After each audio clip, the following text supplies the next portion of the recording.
council not accepting liability or responsibility. All right. One thing that the council have failed to recognise with me is that I'm not your average Joe. I am highly let me finish, please, because I don't appreciate ignorance. Right? I am not your average Joe. I have an intelligence higher than most people in this fucking country. My intelligence is so high that I know every single law that is associated with the Housing Act, including Environmental Act, the Health and Safety Act, and other subsequent acts that actually form part of that. I know more information about housing than your solicitor, Kelly, took. So I am going to highlight to you in every aspect of where those laws are concerned, including under the Housing Act, of every Schedule 1 in this property. You're going to accept every Schedule 1 in this property because that is your legal duty as the council. Yeah, you've got 7 years to deal with. May I respond? You may respond. Right. Come here. In goodwill. I want to try and work with you. I won't be spoken to in a derogatory way. Unfortunately, Mr. Patel, I will advise you that under the Mental Health Act and the Disability Discrimination Act, if you leave, then I'll be doing counsel for disability discrimination. I'm not being shouted at, and I'm not being spoken to. You've got to understand, Dave. You've got to understand from the history of this property and the history of the shit that we've had to put up with. I'm angry at council. You are a representation of the council. And I deserve to be spoken to with respect and with dignity, as do you. And I appreciate if you've got 7 years of frustration, that's understandable. And as a protected characteristic under the Equality Act 2010, I have been telling you for 7 years that I suffer with both mental health and physical disability. You have ignored that in law. Unfortunately, I am angry because of it. Mr. Lee, I haven't ignored anything because I've worked for Chesterfield Borough Council for 2 years. Doesn't matter. You are part of the problem. No, I'm not. You work for the council. The council is the problem. I understand that that's your opinion, but I'm trying to help you and I'm trying to be part of the solution. But I won't be shouted at. I intend to be here for a good part of an hour. I won't be shouted at for an hour, Mr. Lee. Well, unfortunately, I'm unfortunately being autistic. Unfortunately, because of this shit that's going off with this property at the moment, and that's gone off for 7 years, my wife isn't here. My wife isn't here because she doesn't want to deal with me being manic like I am right now because of my autism. Understand that. I can understand that. This is the council's doing that. My wife isn't here to support me, to help me through this. So you will have to deal with it until my levels have calmed down. Right, Mr. Lee, would you prefer me to come back in, say, 15 minutes, half an hour? No. Or would you prefer to... I need it over and done with now. Right. Because, like I said, 7 years, I've got 7 years of shit and I've had enough. I understand, Mr. Lee. I'm fully aware this is probably going to wind up on Facebook. No, it's not. It's going to court. It's going to court. That's fine. Listen, I've dealt with strong characters such as yourself in the past, and I'm happy to, because it's my job and it's my responsibility, and I'm happy to do that. But I want to be treated with dignity and respect when I'm carrying out my job. Okay. And I want to be treated with the respect that I know a hell of a lot where law is concerned, and I'm going to point out every aspect of the problems with this property to you. I'm confident and comfortable in agreeing that you're probably much more intelligent than me and know much more about the laws. You've had ample opportunity to research. Yep. I'm happy to do that. What I'm here today for, as we discussed last time I spoke to you on the phone, I'm here to see your property for myself, because I've not visited your home before. I want to see the issues that have been raised in the survey, listen to your opinions, because I understand there's a difference of opinion, and I fully accept that. Difference of opinion? Yes. No. There's a difference of experience based on qualifiable information. Absolutely. Not disagreeing on anything else. So for me to form my opinion, obviously come see this. Yeah. You know you're the 8th person from the council to actually come and see this property. Yeah, absolutely. I'm not disputing any of this, but we can both agree that I've not been to your home before, and I want to see it with my own 2 eyes so I can help organise the repairs that you want undertaken. Ultimately, I want moving out. Right. The house is a Schedule 1 from top to bottom. This is what I'm going to prove to you today. Well, yeah, okay. So let's listen. If you're happy to, let's carry on with that. Yep. I really want to try and help you do that.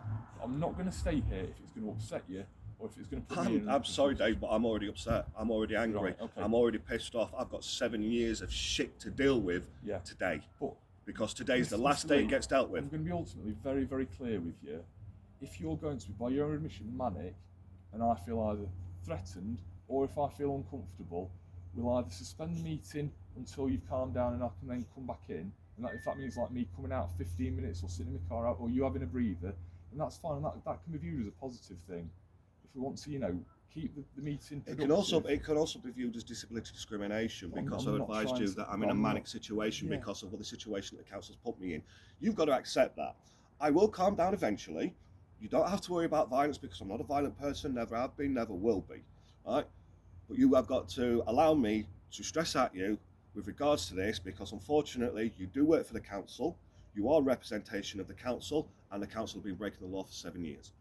And you've got to understand I am angry with this. I fully do, Mr. Lee. Do you accept that I'm here to try and help you? I don't know. Because every time You've not built that Dave, personal I'm trust. sorry. I understand that. I'm No, sorry. don't Unfortunately, apologise. That's yeah. fine. Unfortunately, because you work for Chesterfield Borough Council, because I have an MP that doesn't do his job properly, 2 councillors in my ward that haven't done their job properly, and every single member of the council have not done their job properly in 7 years. So unfortunately, as the representation of the council, I have no trust in you whatsoever. If you've got little faith in me, that's fine. That's why that's been recorded for court. That's absolutely fine. That's absolutely fine. Are we going to progress so I can start off by seeing the issues that you're going to raise to me? I'll do my best to either answer them or take notes and come back to them. And then, ultimately, I want to be trying to schedule some works that, that have been identified as our responsibility, that you agree you want doing, that then we can get trade operatives into, We haven't actually agreed anything in regards to responsibility of the repairs because as a council you're still denying liability for quite a lot of them, and you've also got them incorrectly listed under an inspector's report. Right. Do we want to go around the property and look at things? Or We are going to go. No, we're going to go at the table first. We're going to go around the property first, and I'm going to point out to you every single problem with this property. Right. Okay. Right, because this is the whole reason why I asked for environmental health, a health and safety officer, and a surveyor out. Because the points that I'm going to point out all fall in line with that. Yeah. And I appreciate that. I've come out on my own, and I think in the first instance that's going to be the most productive thing rather than coming out mob-handed. I think I'd like to come, and then I can perhaps devise a schedule of getting people out to look at certain issues or answer the relative points that are pertinent to their role. So environmental issues to the environmental manager. There's no questions to be answered other than we're doing the work. Yeah. Okay. Right. So well, then in which case, so I can schedule the work to the relevant person. I've come out individually, so I can sort of allocate that out. So we've got number 1. We've got the windows. Which under HHSFF is a problem to me. Yeah.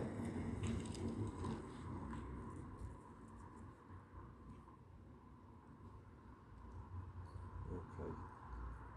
So I've made a note of that. I'll take your lead, and if you want to point out each issue as it arises, that's fine. Okay then.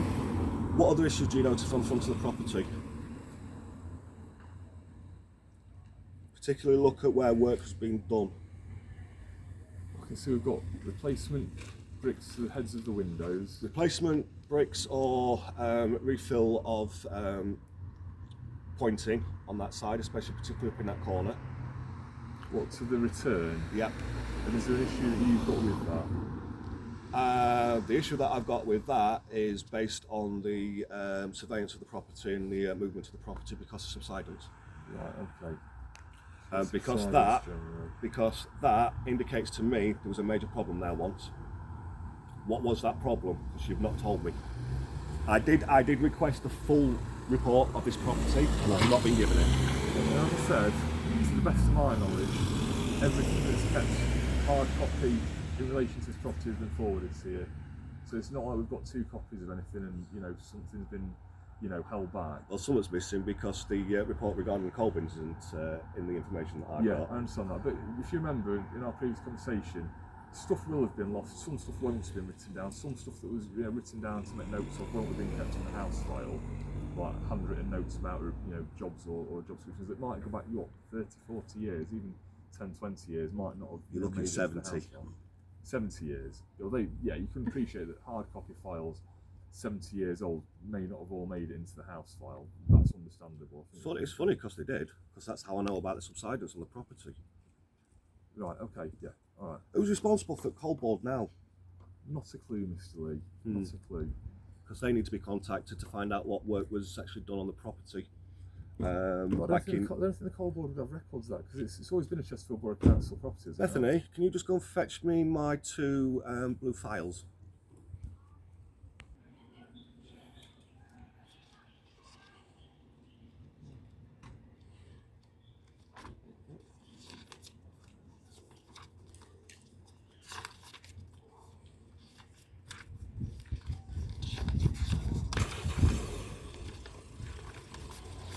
Okay, so first letter we've got is 1987.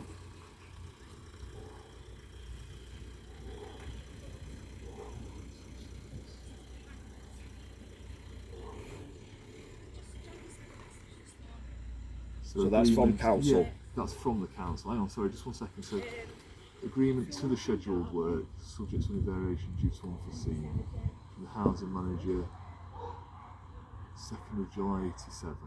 And under the Coal Mining Subsidence Act 1957. Yeah, oh yeah, but the letter's dated 87. 87. Yeah. And that's the Coal Board. So this was in 1987. Yeah, June 87.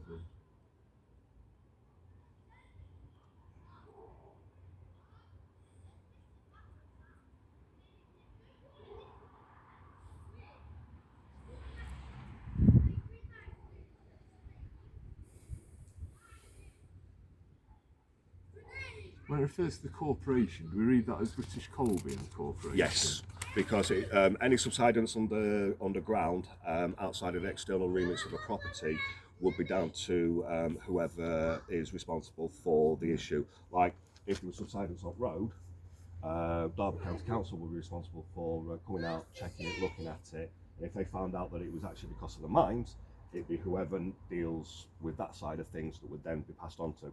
Yeah. In the same way as subsidence with a property, well, it's not a council issue, therefore it's down to the Coal Board to rectify and fix. And basically they said, yeah, we'll give you the money for it, blah, blah, blah. In 87. In 87. Okay. I mean, look. And the reason I bring this up, I can see a curvature along the whole lot of these terraced houses, both front and back. It's only slight, but in areas you can see where it curves. And if you look in the areas where it is curving, you see above that window. The kitchen window. Yep. Yeah. There's a lot of parts of the property, including on everybody else's property, where it's splitting like that. Yeah. Do we know what year the houses were built? And also I can find this out from 1940s. So 40s. It's pre-war. Yeah. So there is the potential that also the original brickwork may have coal dust in the cement, potentially. No, what did they call it? It were black render with horsehair, and it were black something with coal dust, because they chuck coal dust in it to basically cut costs. Sheffield is notorious for the properties with it. Yeah, and I suppose, like certain things, if it's properties that have, you know, either had all the plaster hacked off and replastered, or just boarded over or skimmed over. And I've lived in properties like terrace houses, and the current home's got horsehair in the plaster, and that's normal. It's normal, but it's also not normal because it falls under health and safety. Well, in so much as it's not toxic, is it? Yes. Unless you disturb it. So if it's boarded over and skimmed. Yeah, Bethany's bedroom was a prime example. Has never been boarded. It looks like it's got original. Or if it's just skimmed over. It looks like it's got original rendering on the back of the wall, which I'll show you when we get to that point. Yeah. Okay. Because that's another schedule one. So we've got pointing to the elevation. We've got brickwork generally to the front and rear. You've got a lot of brickwork. You may be issuing a bill next door as well, because their conservatory on the back has pulled parts of the wall away. I'm assuming that they're privately owned, yeah. And the neighbouring property there, council, access is from the side, isn't it? Yeah. And that's the return is basically the division between the properties. Yes. Isn't it?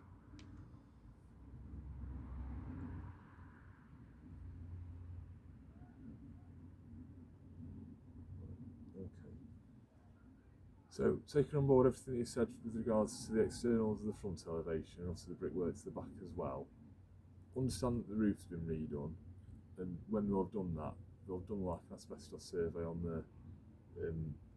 They did, and it came back negative. Yeah, yeah.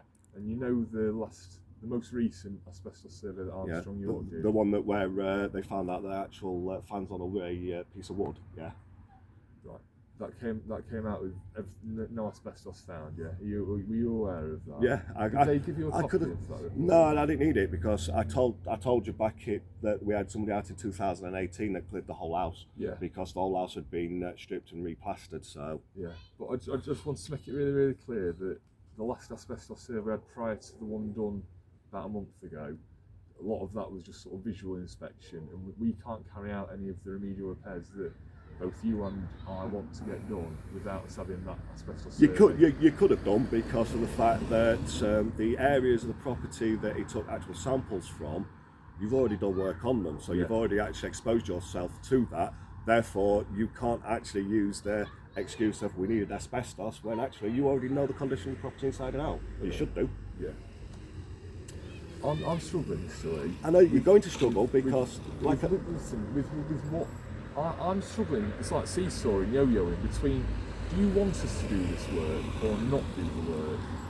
I want an house where I can live in it. But with this let me house, finish. Do you want us to do the repairs or not? The repairs need doing. So yeah, but do you want us to do the repairs, and are you going to allow us to make the appointments to do that? That depends on if the repairs are done properly.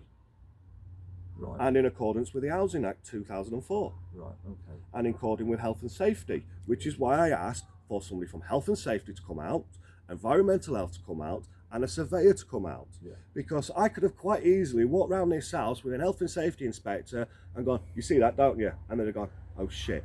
See that, don't you? Oh shit. See that, don't you? This is what I'm here for, Mr. Lee. So, well, let's continue then, because you outside. need to cover everything anyway, whether or not I want the repairs done, because I'm making sure that these are on record. You look really embarrassed, love. I'm a bit cold. My wife has a concern regarding the front door. Right, okay. But I don't, because it's a steel door. So it's a steel front elevation door. But she has to go in, love.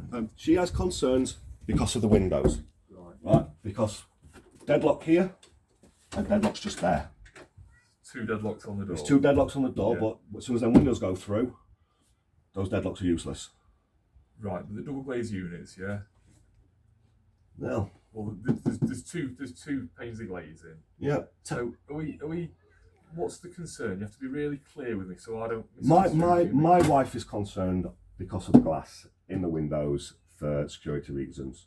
She grew up like I did as a kid, where we had big solid doors. Yeah, but just to be clear, she wants it swapping for a solid door. She'd like it swapping for a solid door. As you can probably appreciate, if the door's serviceable, we'll probably not be swapping it. Yeah.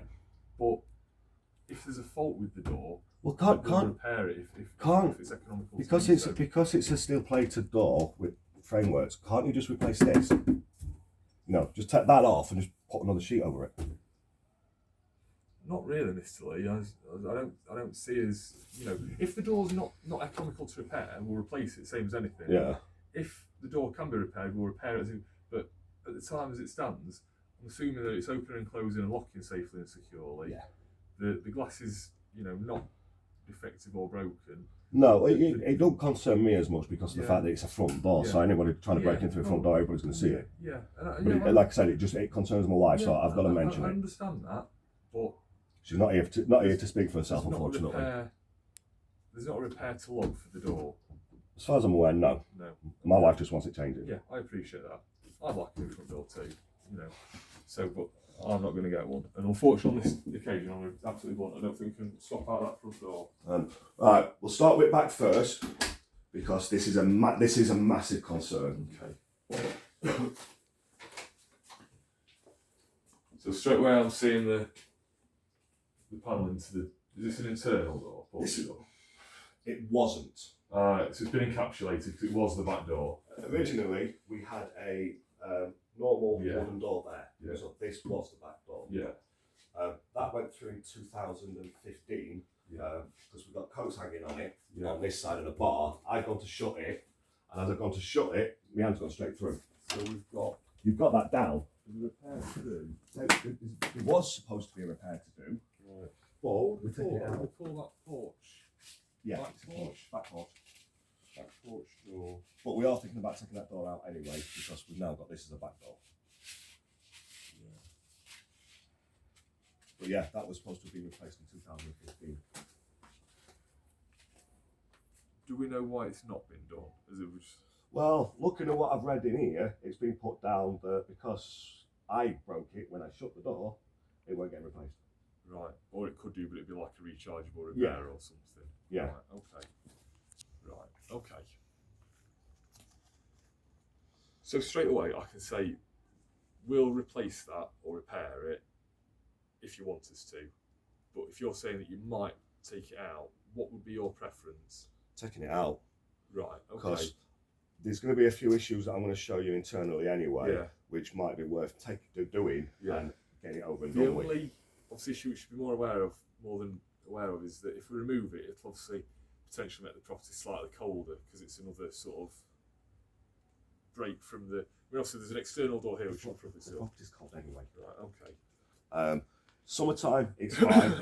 We can maintain a nice, decent heat without Yeah. heating on or anything. Wintertime, it's hell. Right, okay. It is hell. And I say it's hell because I've got issues with my back. And unfortunately, cold weather puts me in agony. Yeah. But as you'll know from back at house, there's a hell of a lot of brickwork that needs doing. Replacement bricks all outside of doors. There's cracking in corner just over there where piping used to be. And then there's split bricks outside there and some across top. Yeah, I'd agree with there's some repointing needs to do, certainly. What I'll be absolutely honest is that can't really do that off ladder. We probably need to get a scaffold out, certainly for the work that's at height. If we're going to do any sort of amount, the lads can work off ladders in a tetra system, which probably might be more efficient, to be fair, in this instance. So I can see, like you said, down the down part, there's some pointing that needs repointing. Down at lower level between the windows there is. Yeah, well, all this was supposed to be done at the same time because they had to replace the whole section on that window. I can see the new brick. The whole window, because it's cement, went like that. And I can see that the window head bricks have been replaced Yeah. as well. Was this done at the point of the windows being replaced or after the windows were replaced? The bottom one, as far as I'm aware, that's done after the window was done, put in, because that was only done a couple of years ago. Right, okay. The rest, I would suggest, is probably when the windows first went in, Yeah. which was 90s. Was the back door replaced at the same time as the windows? Because that No. looks a lot newer. No. The back door was a shed door. Right. You know, the old wooden panel Yeah. shed doors Yeah. that they used to put on out toilets and stuff like that. It was one of them. So when was that back door replaced? 2018. Right, okay. Question I want to ask. That door, am I allowed to put a cat flap in that without permission from council? No. But I have to get permission. So I have to get permission. But for we it. won't grant it. So he was right at the time then. Yeah, unfortunately, we don't grant permission to alter external doors, front or rear, for cat flaps. Yeah. Just because of Security. security costs. And obviously, these doors are running to like between £500 and £1,000 each. We can't. There's not really normally. You need a cheaper manufacturer.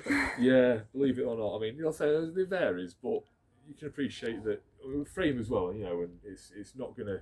That's just not normally a place. that is just a question for my wife. That's it. Yeah, no, yes. Unfortunately, we don't. What we can do is, and I did it myself in a previous home, is we can grant permission to replace a double glazed unit with a UPVC unit, such as your neighbour's got on the side of their conservatory, and you can fit a cat flap. So we had like a window like that. Yeah. Swapped out one of the double glazed units, and obviously you can Lovely. keep and retain that. Then you can swap that out Swap for it each set, out. and then the cat can make a cat flap access in there if you want to go that way. So it's what we did in a previous home. So we had a door that wouldn't take a cat flap, so we ended up swapping out a UPVC panel for a double glazed unit. We have doors or windows open most of the time anyway. Yeah, I can appreciate that. So that's the external of the house. So we've got brickworks from renovation closed. Pointed.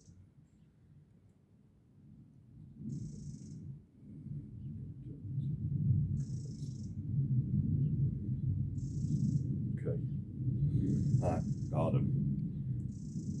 This is the bitch.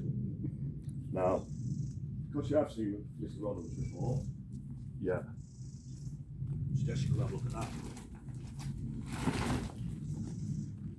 That's all surface. Okay. We haven't finished yet. Yeah.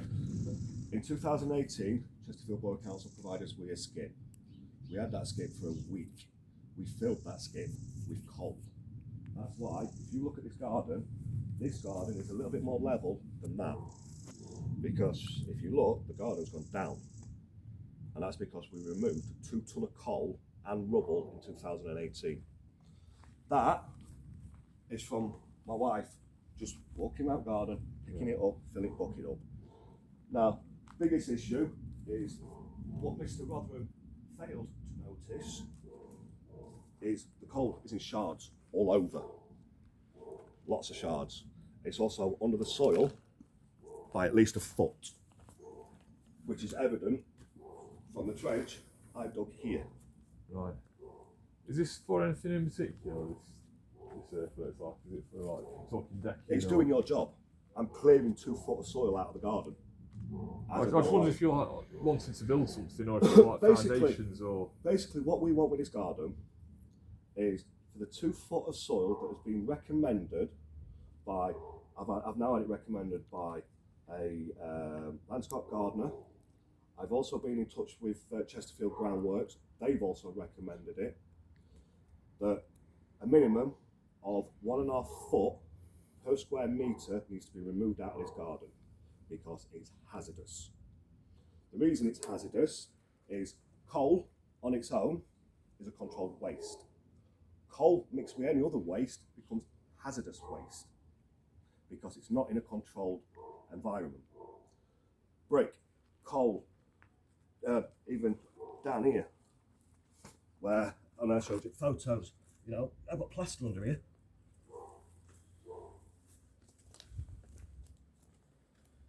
And that's plaster. What, are we suggesting this is from when the house was built? Or I'm suggesting this is from when council have been to this property, done various works on it. That's why the coal's in the garden. Because originally, this property would have had coal bins here. Put central heating in, take back boilers out, take coal bins out. You've thrown coal all over the garden. Yeah. Well, I can't confirm or deny that because you know it's going to happen decades ago. It doesn't matter to me. No, I understand it doesn't that. matter to me for the simple fact, in this, I've got an inspector's report, right? That in accordance with the health and safety regulations, this garden was inspected. That report is a lie. Because within the first week of us moving in, this garden was fucking overgrown. Council have got the images of the garden overgrown, and they've also got the records of me calling them up saying, excuse me, I'm not maintaining this garden while it's in the state it is because you've not put the property right. As soon as the grass was taken off, the coal was revealed right throughout the garden. I've got photos of that as well. Council's got photos of that as well. Council's been out and inspected it and seen when the skip was offered, my wife was at the end of the garden, turning it over, pulling coal out in front of Dave Pull and Dennis Squires. Right. This garden, now if you look here, see how it's green? That's bacterial mould. That is hazardous. Why is it hazardous? This thing, we've had 2 leaks. This is the drain that is not sealed. We've had 2 sewage leaks on this garden because somebody blocked the fucking drains. Because of that, this garden flooded with feces. You see that bacteria there? I can guarantee you now, if you took a sample of that, that'll come back as bacterial feces. Right. So, from a repairs point of view, we can obviously excavate out this and you know, rebed this inspection. No. If that's what I expect. No. You will take 2 foot per square metre out of this garden as recommended. I understand that's what you want. If I have to get back in touch with Chesterfield Groundworks to issue an invoice against Chesterfield Borough Council, I will do. Yeah. Right? And I'll tell you now how much it's going to cost you. It's going to cost you between 15 to 20 grand to take this out. Because not only does it have to be removed, it also has to be cleaned, and it also has to have certain waste taken out of it before it can be disposed of. You should know that as Environmental Health in Council, because that is one of the stipulations under the Environmental Protection Act, Section 33 and Section 34.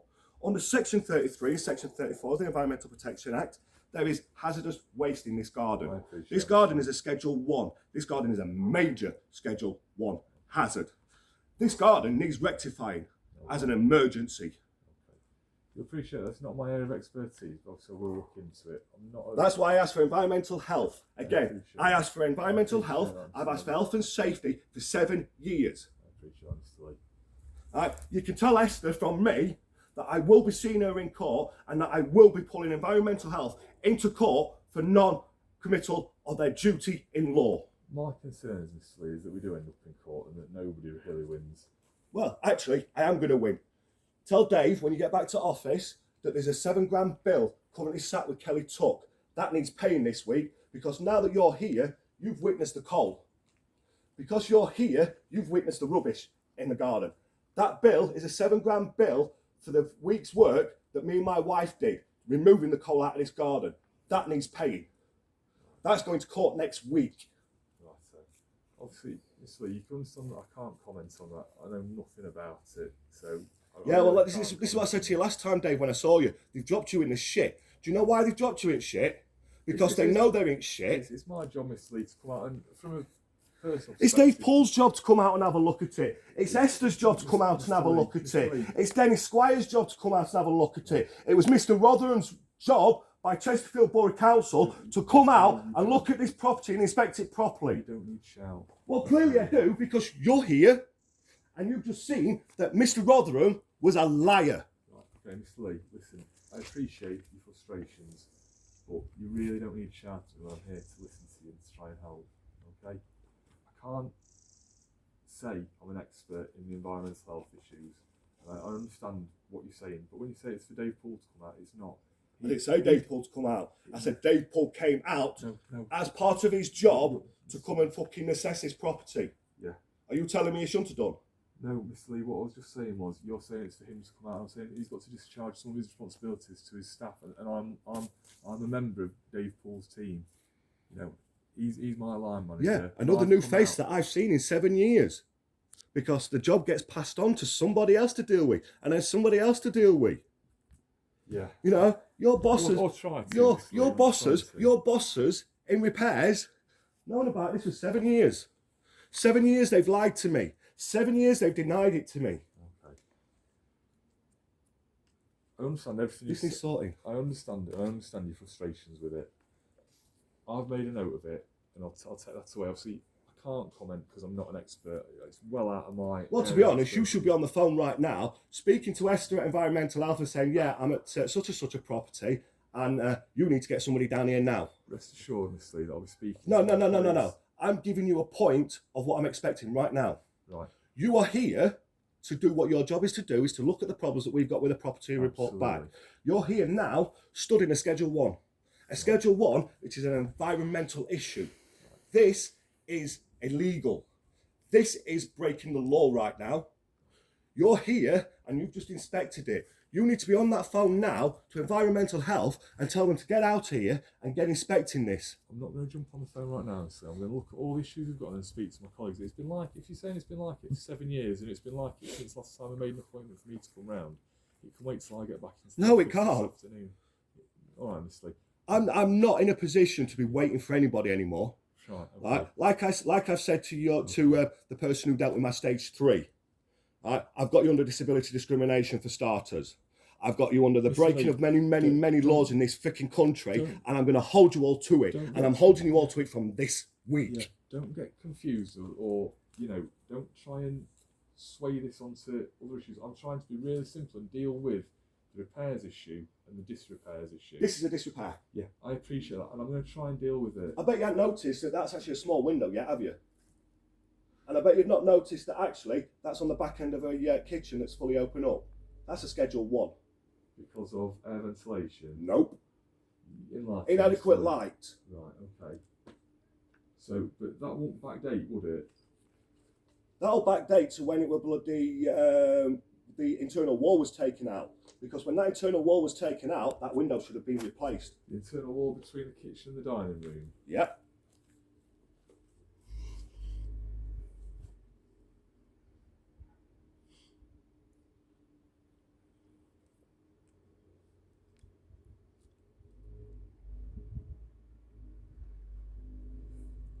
You know, and I pointed that out to Mr. Rotherham.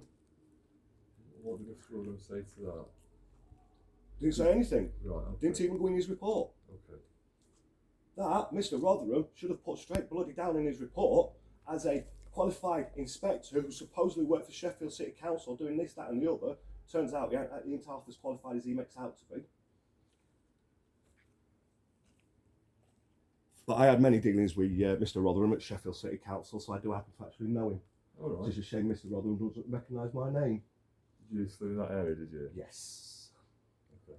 Yeah, I had many dealings with Sheffield City Council, both on private and public properties, because I was a maintenance contractor. All right. That's why you're getting all the shit from me. This is why I'm pointing out the stuff that should have been already brought up, that should have already been recognised, because I can walk through this property and see straight away, like under health and safety, well, there's a window there. Okay, what's the issue with that window? No light, or lack of light. Straight away, Schedule 1 offence. Should have been written down, should have been put down. That's not a Schedule 1, still. Yes, it is. My understanding of a Schedule 1 is an immediate risk to health or safety. No. So like a step or a Nope. handrail, it's not. Nope. If something like that for years, it's not like an immediate risk. It might be a Schedule 2. It's a Schedule 1. But it's a Schedule 1. Yeah. Even Mr. Rotherham put it in his My report why it's a Schedule 1, because he also listed in his report the areas under the Housing Act 2004 of what is classified as a Schedule 1. Yeah. Guess what?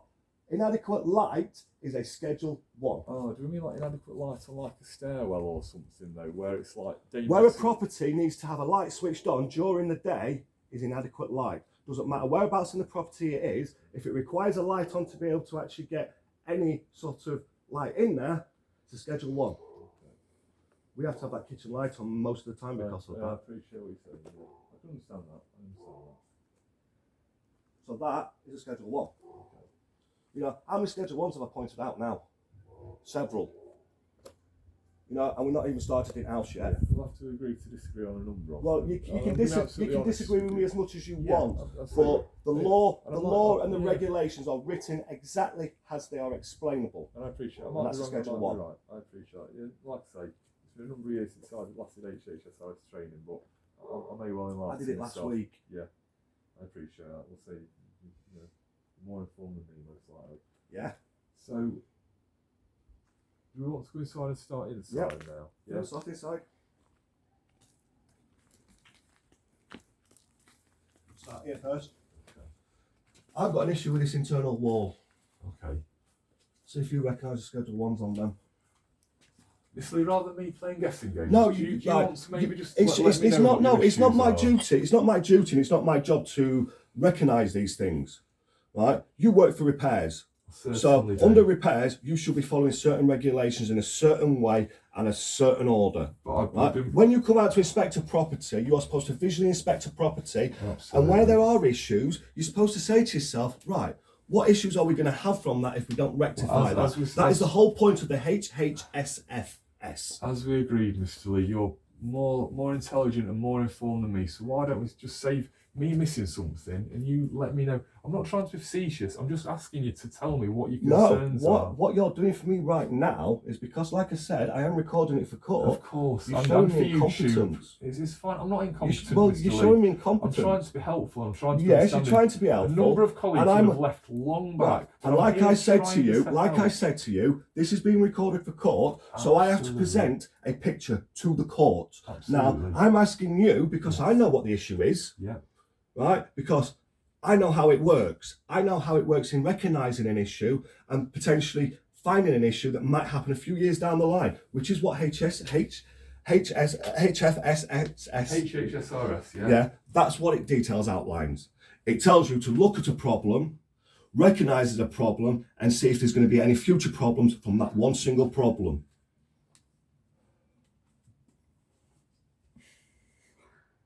I've got issues with the fact that it's, raw brickwork that's been painted you onto. Right, first off, Yeah.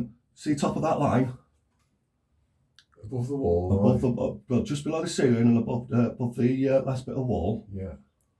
some of that's wood. Right, okay. That wall's not safe.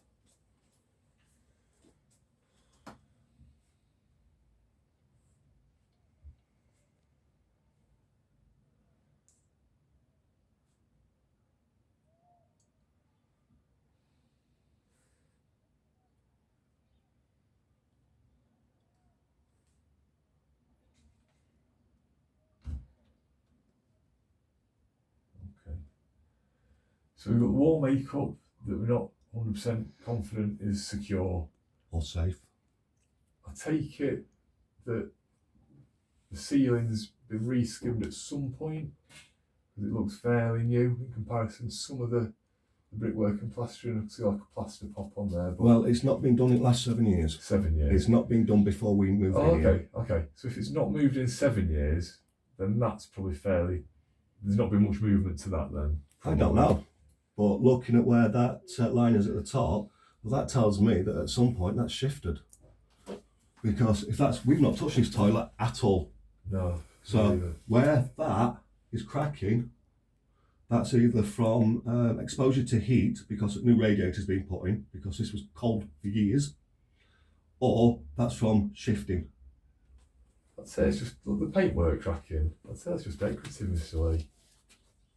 It's an indication of many things. In the same way that this paintwork. I can understand it on the lower parts of the wall. Because we've got condensation and you know, like you say, if it's got condensation, lack of ventilation, you know, you're not going to tell me that that's a concern when we've got. That's a concern as well. It's all a concern. Yeah.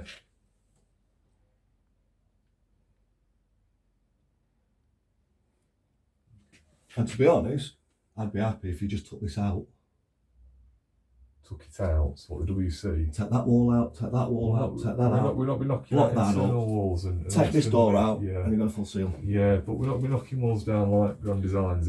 It's going to be a case of your first issue is you're going to have to find out whether or not that wall is safe, and whether or not that wall is pinned into the actual external wall.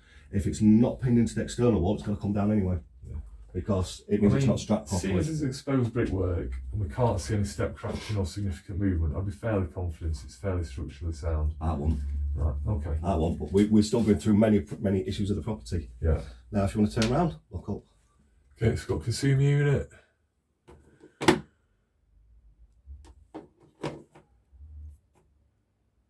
We've got an issue with time lining. this was last inspected? I don't think it's been inspected since we've been here. In 7 years? In 7 years. Have you had any requests for anybody to inspect this, Nope. either from ourselves or from a contractor? Nope. And at the moment, we've got issues with our electric, which we're trying to get British Gas out to. Because one of the things that I brought up, because I have actually brought this up, there's a circuit for lights, yeah, and there's a circuit for plug sockets. Lighting down, lighting up, upstairs and downstairs sockets kitchen, yeah. Yeah. One of them controls all the lights. So you can drop one down and you'll only lose one set of lights. So lighting down, if we turn that off, then that should work. No. Right. But the lights upstairs will also be down. Right. Should we just go and quickly test that? Is that all right? Yeah. So I'm just going to, I've taken the RCD down for the downstairs lights. All right, okay. So everything's on now. Yeah. Right, that's lighting up still on, and then I've just turned the lighting upstairs down. Kitchen one's on a separate relay, isn't it? Yeah. I've got sockets kitchen. Oh yeah, it's doing it now for some reason. Okay. But it were at one point when you dropped it down, switching all lights off. Okay. I did raise it. Because I asked about the rewiring. I'm alright. Because I did ask when the rewiring was done in this property. Yeah. And as far as I'm aware, the last time the rewiring was done was late 90s, early 2000s. Right. I'm going to grab a quick photo of the consumer unit, and I'm going to go back and check our records to find out when the last time either a contractor or a Chesterfield Borough Council electrician did like an annual service on it, whether it was 5 years ago, 10 years ago, or more recently. If it's not any more recent, then if there's been any requests sent for us to do one, because I would have expected in 7 years, certainly somebody's come and probably have a look at it. Well, we've had rewiring done in different places. In that time? In that time, yeah. So perhaps they've checked it anyway. So perhaps they've done some testing during that time. Yeah, because we had new boiler put in, which is all electrical. I had combi boiler put in. Yeah. Yeah. Okay. So it will have been looked at, but there's this issue as well. But door. The header of the door. That was left in that state after it was repaired. Well, when the door was put in, we had a leak. Lead piping upstairs in kids' bedroom was linked onto copper piping with tape, and it was from a job in 2015 when the bathroom was refitted. Right. The water pipe wasn't repaired until 2018. Right. So we had a leak between 15 and 18. So when we get one upstairs, concern, show me where that's yeah. from. Well, one that concerns that's all been repaired now. Yeah. I'd still like to see it. But though, the concern, but the concern that I have is that from 15 to 18, how much water's gone and damaged brickwork and stuff like that. Okay. Because that is a concern. At one point, I'm guessing this was the doorway from the back place into the kitchen. I'm confused about this house because this house is exactly like my brother's old house was. The difference was where this door is. This used to be a door. Yeah. That'd have been a toilet in my brother's house. Oh, so it's like mirror image almost. Mirror image almost. Apart from some of the houses were built like this, but they put the kitchen that side. And Sometimes it that depends side. if the left hand or right hand. So, Yeah. Pretty right. much. Should we do back into the kitchen? We'll do living room first. Okay. We raised an issue in here. Well, we raised quite a lot of issues. Yeah. Now, one of the issues that we raised was this. Yeah. This went wet, very wet. Now, came out, they tested it, there was no damp there. It's not been wet since. However, when we came to clear this area out, the exact same was on this side. Okay. Completely wet, it's all dried out now. Right. Okay. You'll see an issue upstairs when I take you up to the bedroom. And I've got a concern that potentially before the roof was repaired, that there was a leak on the chimney breast. Right. That was prior to the roof replacement. Prior to the roof replacement. Probably fair to assume. I mean, I've had a quick cursory look at the chimney, but I can't see there's any massive defects the chimney points in. But if the roof work and the flashing has all been done as you'd expect it to be, then if there were any leaks prior to the roof being replaced, is it reasonable to assume that it's probably been sorted now if it's not showing any more damp either side of the chimney? Yeah, since the roof's been done, neither side's been Not wet. They've been bone dry. And we've got chimney breast like this in the bedroom upstairs, have we? Yeah, and that's the same. No damp showing on there. No, there were no. But we had that. We've had that reboarded because that was taken all completely out. Right, that's been overboarded in skin. Yes, just like this room was. Okay. But windows in here. Yeah. This window, when it's closed, it's freezing. There's wind comes from under here. We've had that resealed probably about half a dozen times now. Right. And the windows seem to keep splitting and sinking. I also have concerns with this. Yeah. There's some Because movement. there's movement all in the windows. Yeah. And we've got that through all of them. Okay. The first thing I did when we took over this property in 2014 is I went through the property. Yeah. The simple reason, I only used to live up road. Yeah. So I know the conditions of these houses, I know the conditions of the houses when they're old. Kitchen windows all stamped 96. If that's what you're looking for. No, yeah, I was just sort of seeing how, well, I'm no double glazing expert, but I was having a look at the retention system. I can see it's probably had like some secondary stuff screwed in. It's had a lot of work done on these windows over the years. Yeah. I've had them out many times because of these. Yeah, the restrictors and the sliders. Yeah, they keep bending and not adjusting. Basically, when it comes to shutting your window, it's tight, isn't it? So, can't I even. think it's down to sort of this system where it's like on the retention.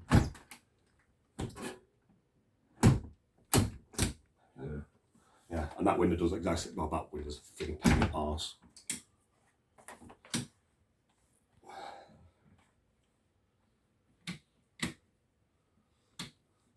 Mr. Rotherham put down in in his report about damp in the property. Yeah. Now, as you see, we have windows open during day. Yeah. Windows are always open during day because we've got cats. Yeah. This window, we've had that glass pane replaced because of condensation. Yeah. It's still condensated. Okay. Well, inside the double glazed unit. Inside it, yeah. Yeah. This one gets it all in this area here, and it's inside the glass. Yeah. So that's fixed unit. So it's the 2 fixed units.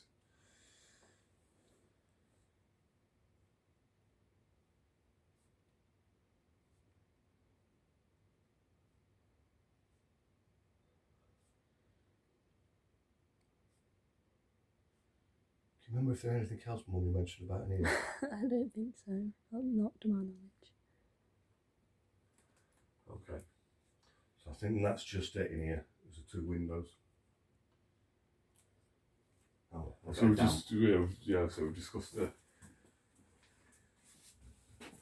chimney, and that's not an issue I think going forward. Now I'm going to tell you straight away, this kitchen needs replastering. When we first moved in and the living room collapsed and we had them out to do the living room, they also inspected the kitchen. Yeah. And the kitchen was put down as needed doing. A week after, nobody turned up because we got wall falling apart over here, wall falling apart over here, wall falling over here. And I found out a week later, when somebody coming out to do a kitchen, they're not. What do you mean they're not? You're supposed to have somebody out to do a kitchen. Well, we haven't got it down. Now, I know the fig arse around we're trying to get somebody out to plaster if they're on a job, so it's been skimmed. But underneath this skin, these walls are crap. Right. They're cracked. The original plaster was all cracked. What, the backing coat? Yeah. I had to reskim it, basically just to give us a workable wall that may get a few more years out of it before it started collapsing. Okay. So I've reinforced it slightly. So what year was the dining room and the kitchen knocked through into one? Don't know. There's no record. So it's prior. Right, okay. Because I suspect that when that was done, a lot of that rubble that's out there may have come from that. Couldn't deny it. There's every possibility. So, just to go back to your point about insufficient light from that window, obviously now we're classing this room as one room, and we've got... We have to have that on. Yeah, I appreciate it. It is, relatively dark in the back of the room, but just so I'm clear, obviously we've got one room, Yes. and we've got window at the front here and a window at the back. Because it's one room, it should be a large window, the same as the living room. Is it not down to... Genuinely, I'm not aware of it, or I can research it, but is it not down to a percentage of floor space, such as like a bathroom? No, that's floor space is to define the size of a room. No, but like your windows in a bathroom need to be 10%, don't they, of your floor space minimum? That's current building regs, I think. I wondered if you're aware of a similar thing to. I think in smaller rooms, when it comes to the actual smaller size windows, yes, there is, because you've got to maintain a certain. I'm not sure if that's to do with ventilation as well as lighting. It's ventilation and lighting, because they have to install the fan as well, don't they? But in a long room like this, it should be 2 big windows. Because we have to have that on when somebody's in here, day or night. Yeah. It's inadequate lighting.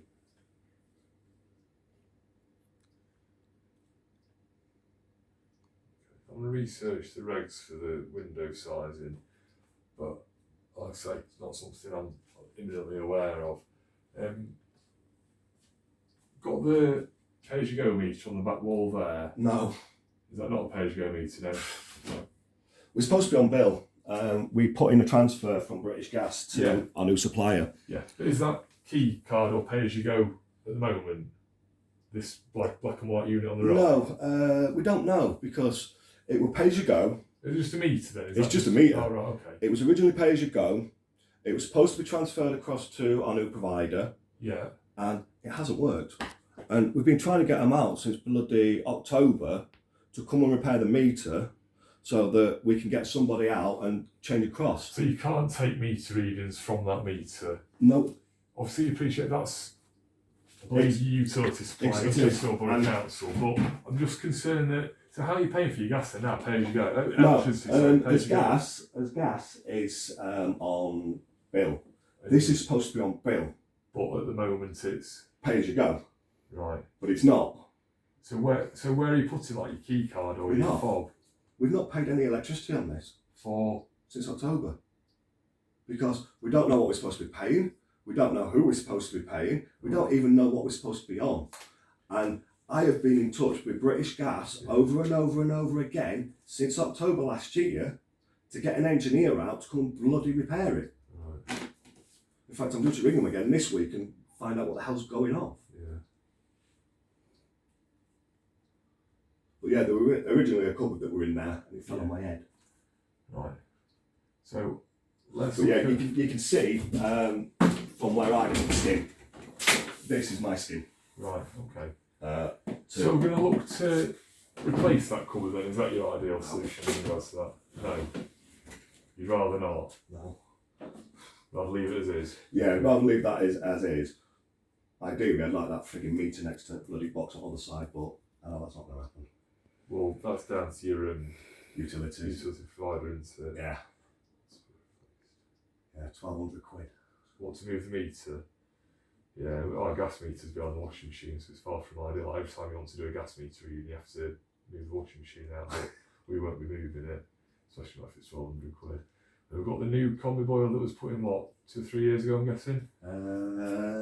About 2, just before lockdown. March right. last year.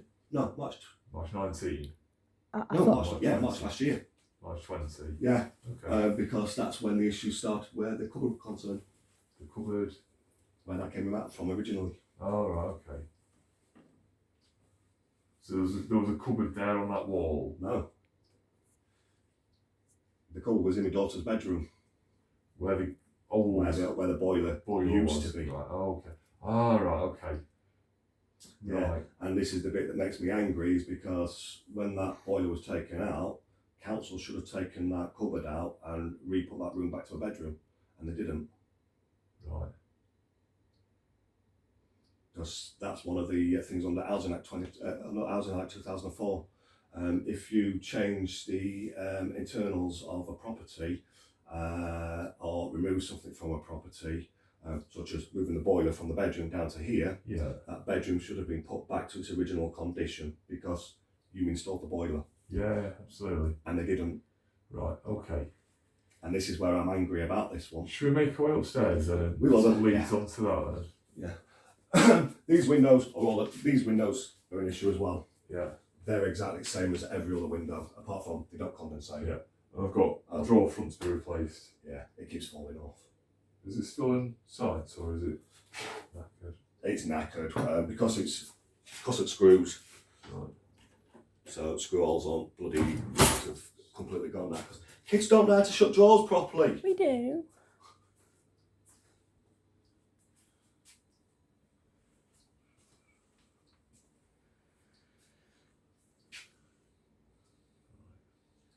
Where we've got exposed pipe, can we get them boxed? As a rule, not necessarily, unfortunately. There are some cases where we will, but if they've traditionally been exposed, it's not necessary that we might always come back and. It's just like this one here and Yeah. this one here. I'll tell you what's a bit more of a concern, as you all know, is an HHSRS, is we've not got a kitchen door on. Yes. So is that on site or is that? No, that's gone. Reason that's gone is every time you open it, Yeah. and it completely broke the door. Yeah. But like, this is more of a concern to me than a lot of stuff, because. Yeah, well, the doors, we've raised issues with them Yeah. because our bedroom door has fallen off. Yeah. The only my daughter's door on that side is fine. Yeah. We've replaced that door because that one fell off. Yeah. Because that to me, last time I did my training, and I'm not trying to be No, facetious. because That's it's supposed to be like- fire doors. Yeah, and it's like, if you don't Yeah. see one, you're meant to get one fitted that day. Yes. It was the last bit of training I did at previous employers. Yeah. And I know there's different because different it's a fire companies hazard. have different policies. Because yeah, if the place goes up tomorrow, There's no protection. and I've walked in here today and not raised a job, then that is quite a serious issue. So why has no other inspector raised it? I don't know, Flea, but Because we hadn't had a door there what- for yeah. 6 years. yeah. But what I will do is I will be putting a job on to get that door replaced. And I know you said it's going to hit the Can we radiator. have the frame swap round have it open that way instead of that way, because every time it hits that, I think it's that's breaking. yeah. I think that's Or that potentially, radiator yeah. shrunk to a smaller radiator and put there. Yeah, I think it's probably more likely we'll hang it from the. Because at the moment it's hung from that side. Have it hung from the opposite side is more likely. Obviously, it makes it awkward though, because then the light switch isn't as accessible. It's a bit imperfect either way, to be fair, because if you hang it as it is, it'll hit the radiator. It's not supposed to be a kitchen this side of the house anyway. It's Well, supposed it to be is what it is though, isn't it? So we've got to work to what we're working to. But if I switch the door around and it's hung from this side, then you'll have to come in and close the door to get to the light switch. So it's imperfect either way. In fact, the doors were raised by Louise in 2018. Or they should have been. Gonzalez Crouch. Yeah. Because she inspected the property when we were still going mad at them for garden. Yeah. Which is all the report that she did. But the door was not missing when you moved into the property though. No. It's knackered since. It's knackered since. Okay. Alright, let's go upstairs and take it from there then. So plastering done fairly recently on the stairwell? Yeah, this was done end of 2019. We came to start stripping wallpaper off and the whole lot went. Ignore me all. Yeah, Mr. Lee, I can't. I'm an IT engineer and I'm building a. Yeah, but I can't be picking and choosing what I ignore. That's well, not really how this works. In that section there, I'll tell you now, there's a communications cabinet going in there, and that's for ventilation for heat from servers. Because I'm an engineer, so I'm trying to set up a business, and at the moment, with different issues, COVID hitting us last year. I lost my funding last year to get everything done. What we call it this area? Mezzanine? It's a mezzanine, yeah.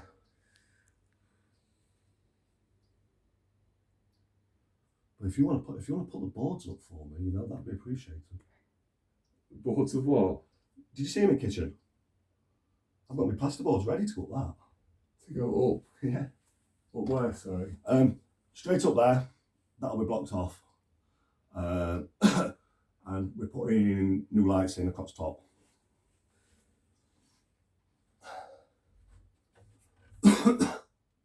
That's going to block off the window light into the stairwell. It will, but we're quite happy with that for the time being. But you've not asked permission for this yet, though. Don't need to. Right. It's all within you really do. No, I don't. It's all within. No, I don't. It's all within. It's all within the predefined building regulations. All I have to do. No.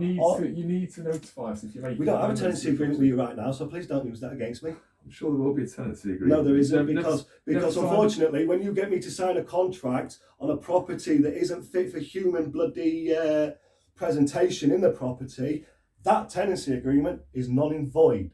So right, okay.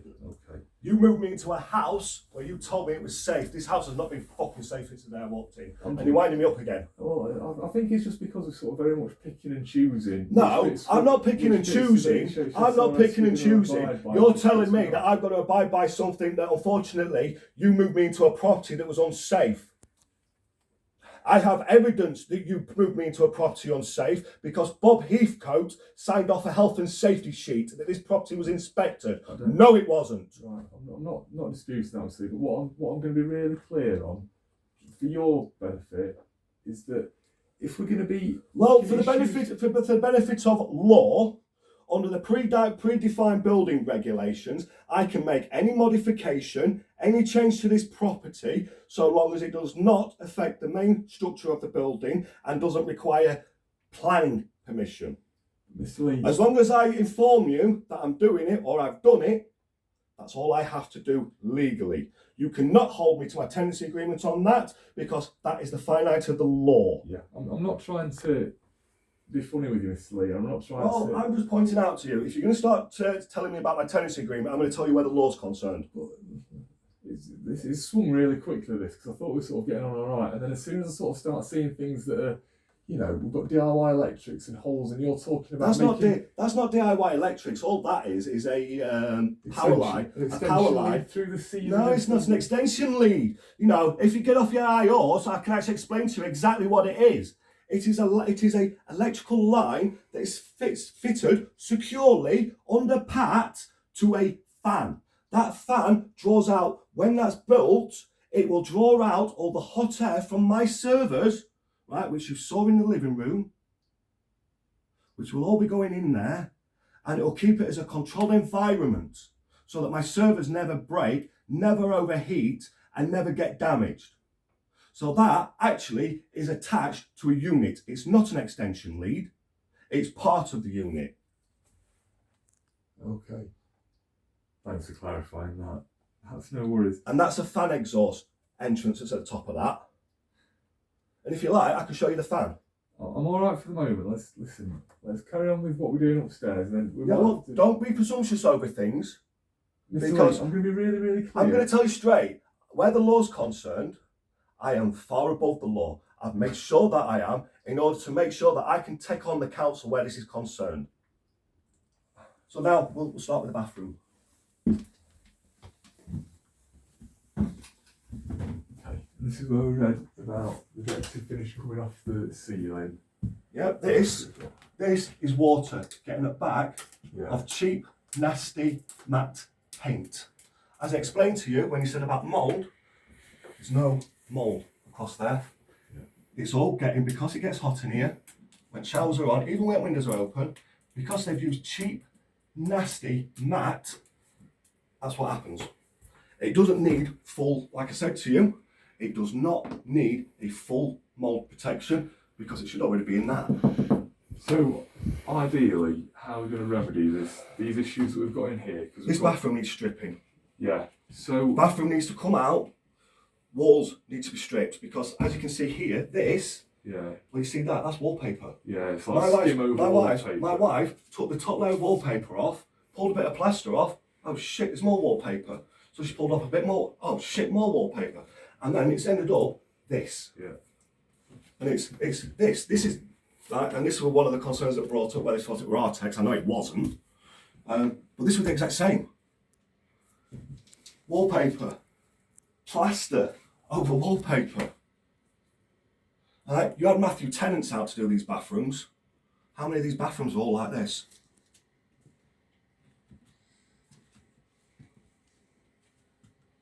And it's a full strip. It's a full strip because you've got to tack back the walls. And we said the pocket door's not working in here either. Yeah, the door. Is it a pocket door or No, a sliding door? It's a slider door. Yeah. And it's constantly breaking all the time. Yeah. I totally agree with Mr. Rotherham's report for a bifold to be put in place. Not that, because, well, I've got a damaged socket down there because of that as well.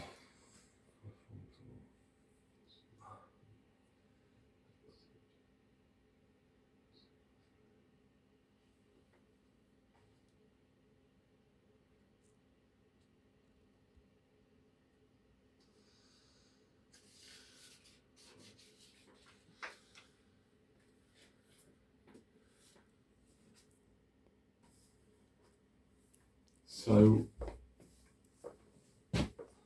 obviously there's lots of issues in this bathroom. Yeah. You have to excuse the light. I had to put that in temporarily because as we were stripping it off, bloody light fitting fell out. So, I think this... Council need to stop hiring cowboys to do their contracts. They were told this in the 90s when they took back a lot of the work because the contractors you're getting out are undercutting everybody else who can do a job properly and they're leaving properties like this. You know, and this is Matthew Tennant's. How many other properties have they done in Chesterfield that are going to be like this? Because one of the issues you've got with this is that's a fire issue having paper under plaster as well. Because plaster is supposed to be a protective seal where fire is concerned. And if you've got paper at back of plaster, well then you've got a potential for plaster to actually be able to catch fire. You know, that's why they bloody took asbestos out and swapped it with frigging plaster. Right, Same reason. So, bathroom look as one separate issue. Made a note to the door. I'm not going to go through every square inch in here because I've seen it now. Right. I've seen some photos. So, door is here, the back door. Yeah. The leak, there were a lead pipe Did they take all the lead piping out? Do you remember? I don't remember now. There were a lead pipe that ran through my daughter's bedroom and came down here. Into the boxing? Well, somewhere down here. Like under the back of the Yeah. WC. Right, okay. And when they'd attached the water pipe to it, it wasn't attached properly. It was pushed in, clamped, wrapped round with bloody fabric tape. That was it. I know that because when it came out, it took it all off, saw it all, I could see it all dripping. And that was when the bathroom was put in. So why is there a lead pipe going into the bedroom? Is it redundant or was it connected to something? It was connected to something, it's not anymore. What was the something? Water. It's a water What? pipe. Oh, as in from the serving the air in cupboard from where the boiler used to be? Well, no. It was a lead pipe. I don't know how far they took it back, because I know they took a lot of it out. Because when they did all the oil removal from in there, they did a lot of pipe work for water pipes anyway. So I think it's originally it had been a water pipe somewhere in girl's bedroom that served off to, parts of the house upstairs or wherever it went to. Right.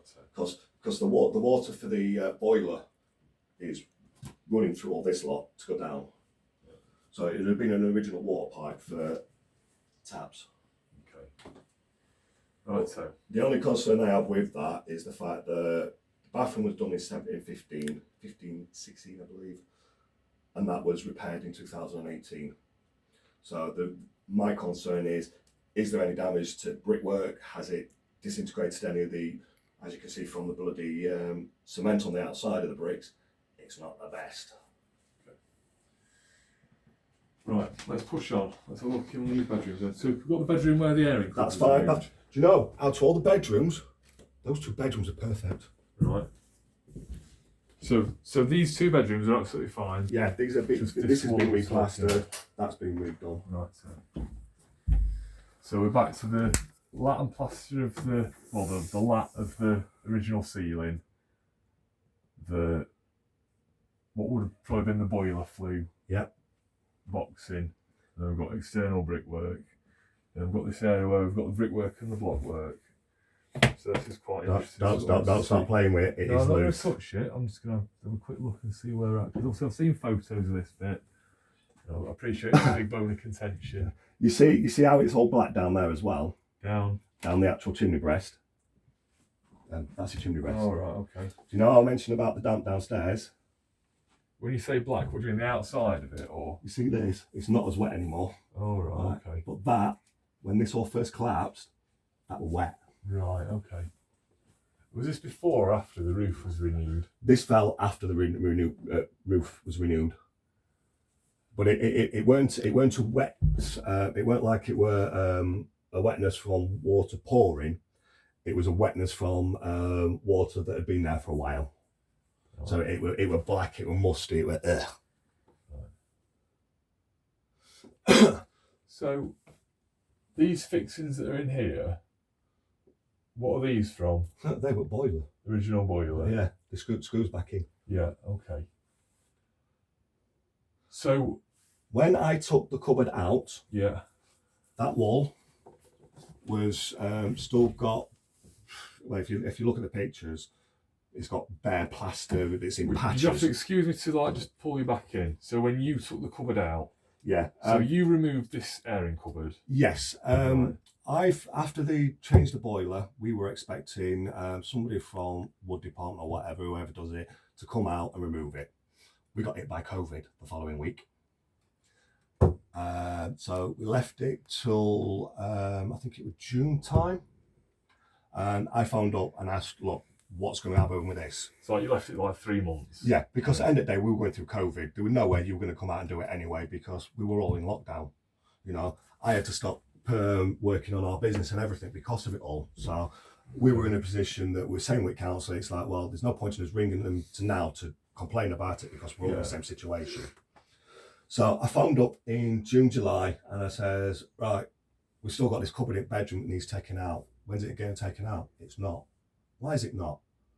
Because we're not taking it out because we don't need to take it out. Okay. And I was like, yeah, you do, because you took a boiler out and actually didn't put the bedroom back to normal. Right. Argument pursued, ended up speaking with Dave Poole about it, got mouthy at Dave Poole about it, ended up speaking to somebody else who said, take it out. So I took it out.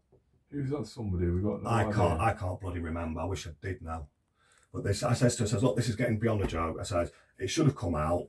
You're now telling me that you don't take it out. I'm finding out that actually you're supposed to take it out and put the bedroom back to normal. What am I to do? Oh, and that's got coal dust in there. Right. So what we on here then? Just Don't like know. a bit of filler. when I took, because this was all bad. It were patchy plaster. On the wall. Yeah, same on that side. It were all patchy plaster. It was like the inside of an airing cupboard. It was Yeah, going to be basically you saw more brickwork than anything. Yeah, okay. So I brought it down, started clearing all that section off, and that came off beautifully. Because if you notice it, kitchen, I've got plasterboards. I was doing all the work myself because I have no trust in the council to come out and do it, because at the end of the day you told me you weren't going to do it. So started cleaning all that up. That came all off loose, fine, not a problem whatsoever.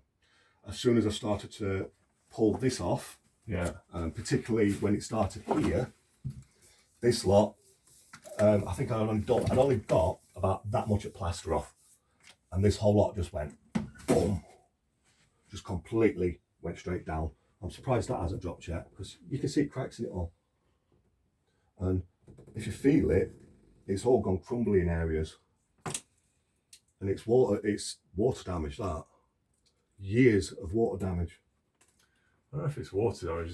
It's just the makeup of the Cheap cinder lightweight blocks. block. Yeah. Cheap perm cinder blocks cost them 90p per block because they were that cheap, and they did disintegrate underwater.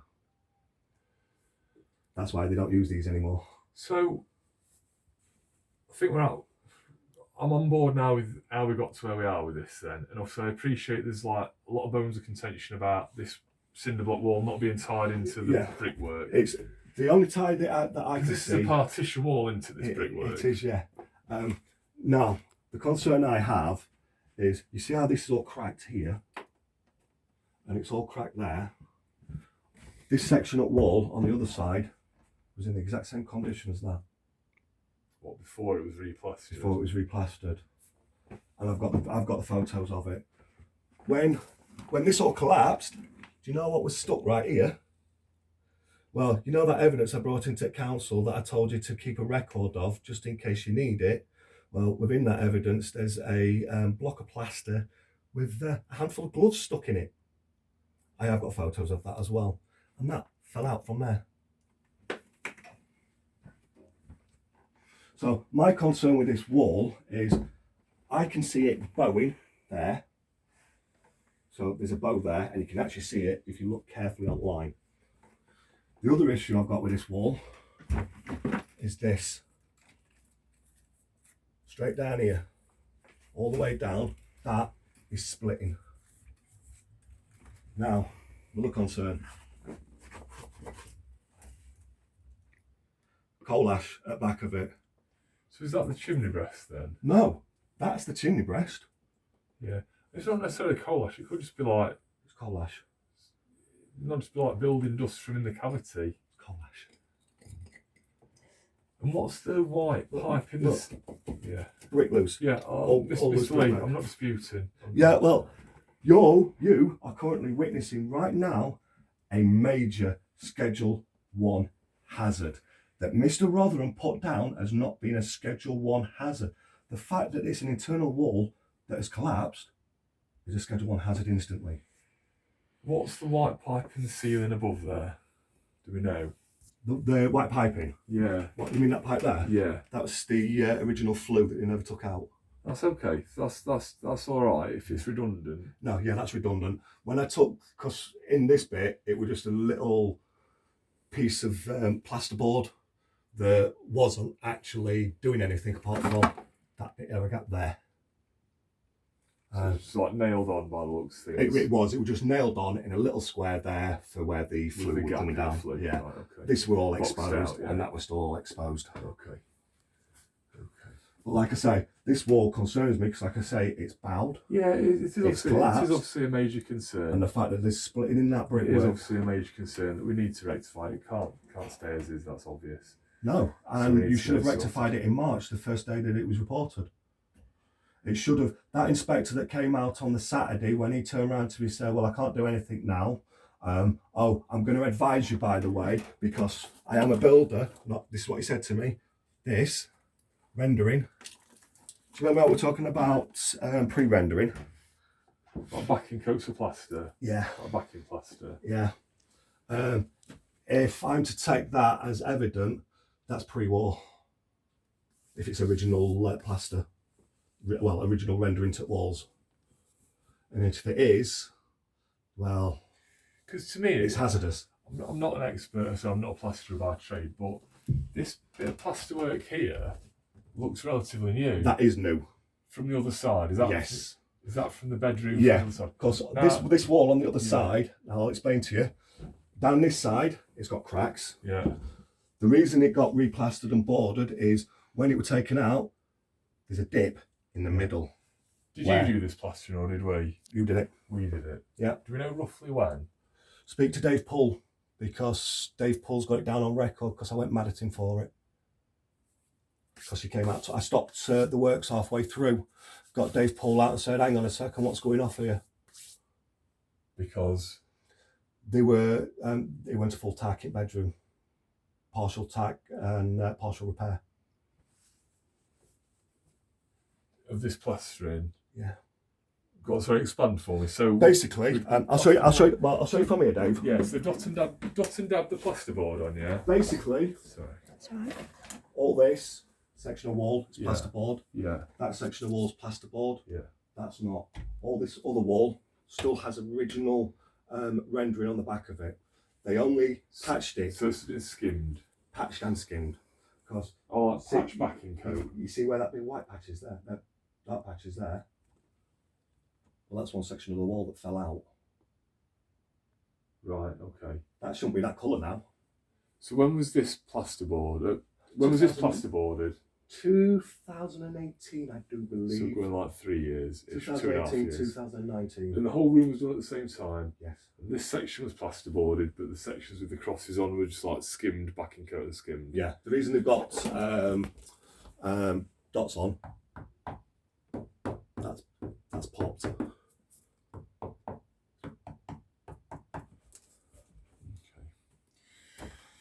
Right, okay. Dave did come back out and went round it and said, no, that's fine, it'll happen. No, that's popped.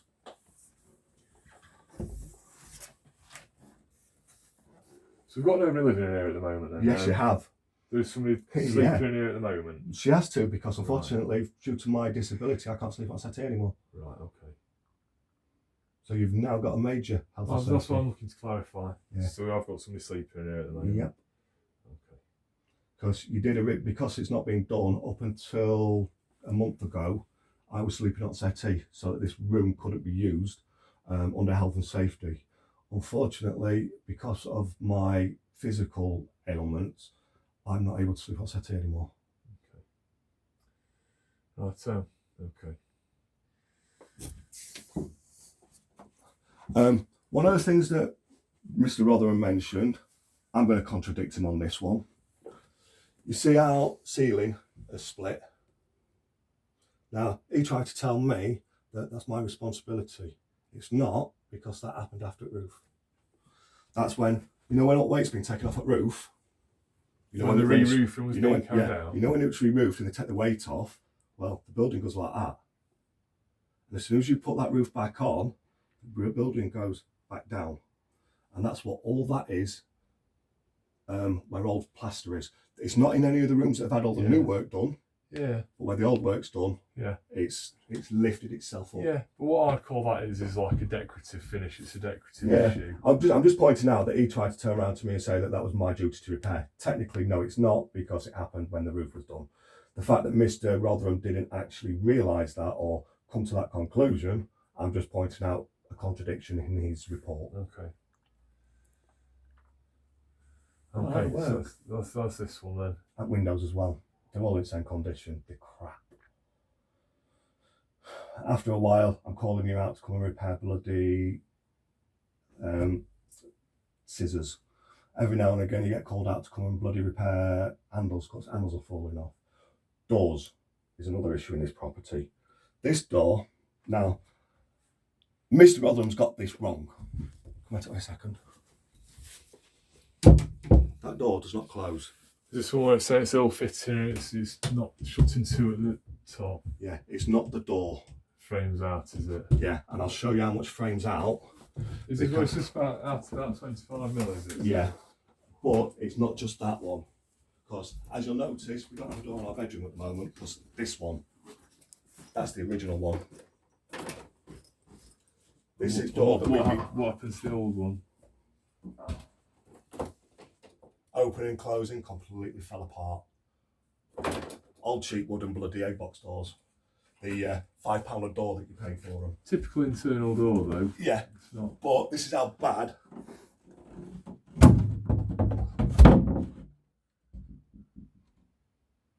That's how bad all the frames are like in the house.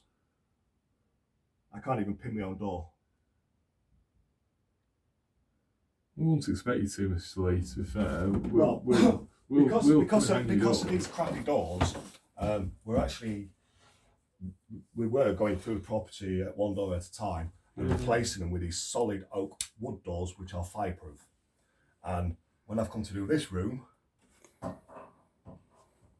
you can see it if you look here, it's an angle there and an angle straight across the top. It's not straight. I'm not going to dispute that. I'm not going to say that a house built in 40s has got perfectly square doors. You know, I'm not going to dispute it. I'm not going to dispute it. The only issue that I have when a property has slight issues like this is it gets me thinking about the sturdiness of the actual whole foundations of the property. Is it caused because of movement in foundations? It can be. Is it caused by weather, too hot, too cold? Has it twisted? It makes me, because I'm a qualified engineer, I'm not a building engineer, I'm a mechanical engineer. Yeah. But as a mechanical engineer, I'm thinking of, this may be an issue, but this may be an issue. But we also may have this as an issue. Yeah. And this is one of the things that I've tried to get the council to understand is you can't just come in, inspect it, think it's over and done with, because that is not what you're supposed to do as a job. When this property was inspected in 2014 properly, because like I said, within the first week, living room collapsed. That would have been brought up if it had been inspected properly. Throughout the 7 years of everything that we brought up, most of these faults would have been apparent under a proper visual inspection. Yeah. Let's go downstairs and let's talk about where we're going to go from here, Mr. Lee. Let's see if we can't sort of try and get a bit of a plan as to what we're going to do. Because, like you just said, it's dead easy for me to come out and see all this stuff with my own two eyes, like I've done today for the first time. But we've got to now try and move it forward, haven't we? Would you agree? Yeah. I want moving out. Right. To be honest, right, and you've seen it yourself, there's a lot of work needs doing on this property. A lot of work. Yeah. And unfortunately, you can't do a lot of it with us in here. Because, like you've just seen in my daughter's bedroom, that's a Schedule 1 offence that should have been, a Schedule 1 hazard that should have been repaired when it was first bloody brought to them.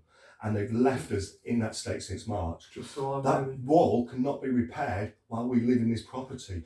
When we've had walls plastered, you've plastered walls while we've been in this property. Yeah. That's illegal. That falls under health and safety. You are not allowed to plaster in a property that is occupied. Of course you are, Mr. Lee. No, you are not.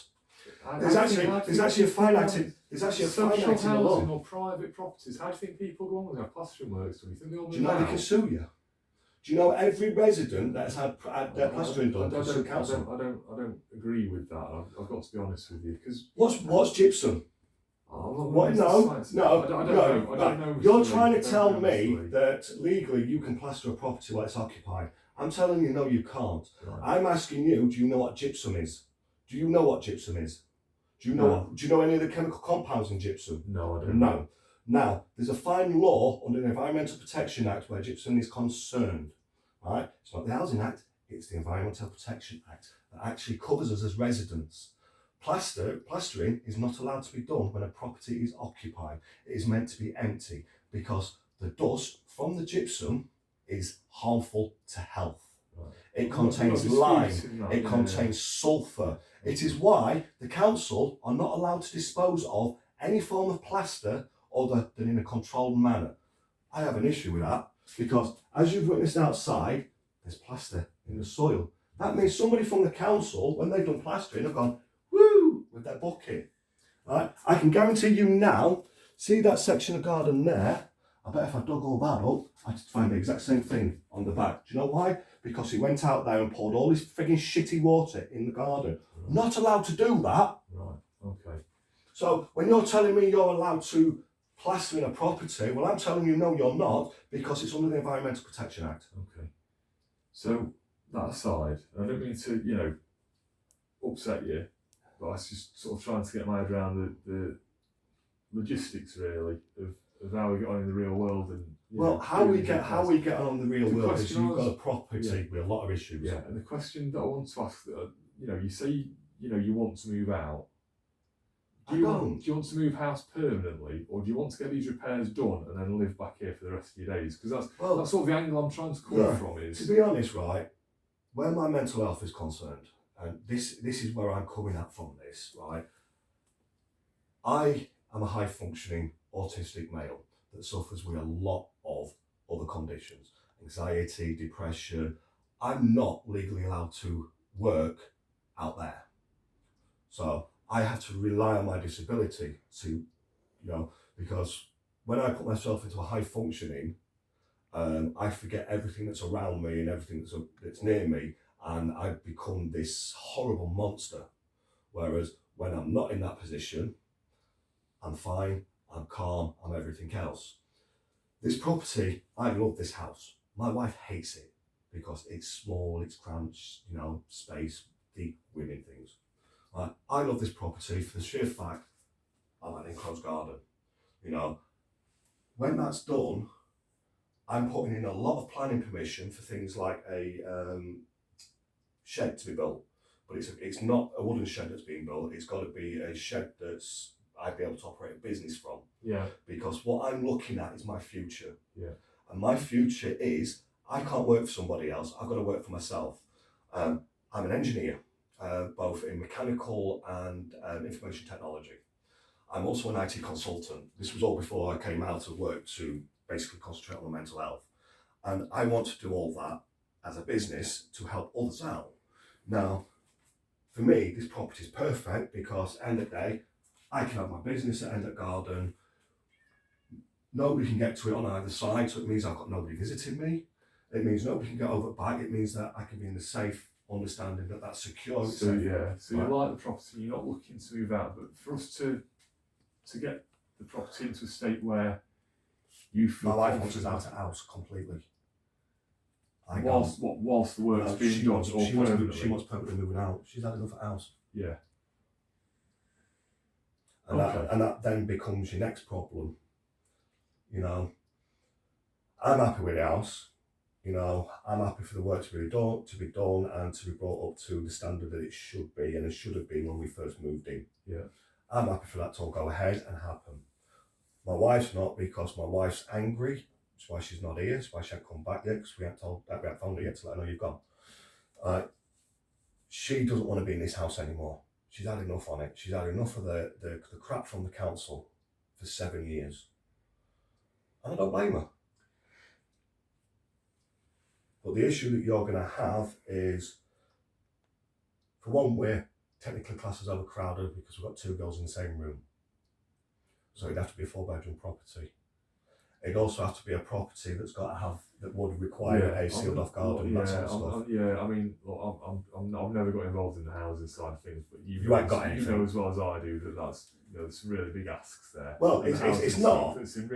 Well, no. The housing stock that we've got available is going to be massively because you haven't got anything at the moment. No. And we're all on the same page. And I understand this, which is why I'm happy for the property to be repaired, but my life isn't. Now, if the worst thing was when Louise came out and seen us in 2018. She told my wife there were a 4-bedroom property in Lowgate. My wife's held on to that ever since. Right. So, look, I don't know about that property. I've got no idea. Well, Let's find just out, move on from that. well, if we look at it on 2 points, right? Like I said, I'm happy to move out. I'm happy to live here, but there's a lot of work that needs to be done. There is. And for you to get on and get the work done, you'd be better with this property empty, because you can literally say, right, we've got this huge amount of time. Yeah. We've got this huge block. Let's get it But done. equally, you can appreciate that The logistics of it doesn't have the budget. It's not a precedent that particularly wants to sell. You do have the budget. You just spend it ridiculously in wrong else. areas. Yeah, look. What I'm saying is that we won't get approval to move you out. Oh, you will. Do you know why? Disability Discrimination Act and the Equality Act 2010. Under the Equality Act 2010, I'm a prescribed characteristic because I'm disabled. I'm also a prescribed characteristic under mental health. Yeah. This house affects my mental health. Yeah. It affects my mental health to a point that I feel like committing suicide. That's how bad this house makes me feel. This house brings me fucking down. I work in that corner of that living room and I have to look at that garden every single day. I'm a self-harmer. I have suicide in me. And that is destroying me. So actually, yes, you can move me out of this house. You can move me into any property that I request because of disability. I have more power than your average tenant has because of disability. And just in case you want it legal, this is a court letter, right, from a tribunal that I've just recently won. That alone will get me moved. Have you let Louise or any of her team have a copy of something like this? They've had copies and I'm copies. asking, Mr. Lee, I'm asking just so I can try. My tenancy agreement, my whole tenancy, including my tenancy record, should have all this documented. Every bit of communication I have had with the council since November of last year has been information passed on to the council. It's all there. All right, and I'm aware from our last conversation where we discussed this, Mr. Lee, of your situation and your health conditions. Yeah, well, 2018, Luis Gonzalez Crouch put a letter in to council that was ignored. Right, well, this is why I'm asking the question on whether the tenancy team know about all Yes, this. they do. That's it, right, that's it. And that's the answer to my question. Because I'm trying to help you out, but I need to know what information other people Your know. department knows all this. Yeah, but you'll appreciate, Mr. Lee, I apologise for you having to repeat yourself. But sometimes for an individual to understand exactly where you're at in a moment in time, I've got to ask you some questions, and if it's a repetition, I apologise. Well, not really. But it might be new information that you know, if it's not being taken into account. Not really, because if I took a repetitive attitude towards a client, I'd lose my client. Because my client would be like, Depending on whether no, not at all. You work for the same department that I've had issues with for 7 years, right? You've been past this and thrown into this at the deep end. Your bosses should have given you and bloody brought you up to square before they even introduced you. Yeah. And if they haven't, not my problem. No, I appreciate it, Mr. Lee. I feel like I'm up to speed with the situation and parts of it. Like I say, obviously we've been round, I've seen issues that are the problem, the issue, with my own 2 eyes now. But what we need to do now is look to move these things forward. And I think, to be honest, we're going to come to a bit of an impasse where... All you need to do is go back to your boss, Dave Poole, report to Dave Poole that you have been inspecting the property and that actually the property is full of Schedule 1 hazards. We need to do something about this now. Yeah, there are some issues. And can I just discuss a couple the of moment you, I'll tell you now, the moment you go back to Dave and you turn around to Dave and say, yes, Mr. Lee is correct, we are actually breaking the law because they are this and this that he has brought up that are all recognised as Schedule 1s, Dave Poole will jump.